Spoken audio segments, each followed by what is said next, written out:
दरम्यान या प्रकरणावर अंजली दमानी आणि विजय कुंभार या सामाजिक कार्यकर्त्यांच्या प्रतिक्रिया आल्या आहेत, पहा.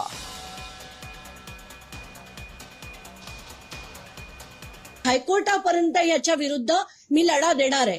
आताच्या घटनेला या ज्या ज्या गोष्टी आहेत त्या महाराष्ट्र समोर यायला हव्यात, म्हणून मी बोलले की कुठल्याही परिस्थितीत मुंडवा घोटाळ्या प्रकरणात पार्थ पवारला बाहेर येऊ शकणार नाही. आणि जरी त्या समितीने अहवाल मॅनिप्युलेट केला तरी हायकोर्टात जाऊन मी लढून ते खरंच खरं जे आहे ते हायकोर्टापुढे मांडणार आहे.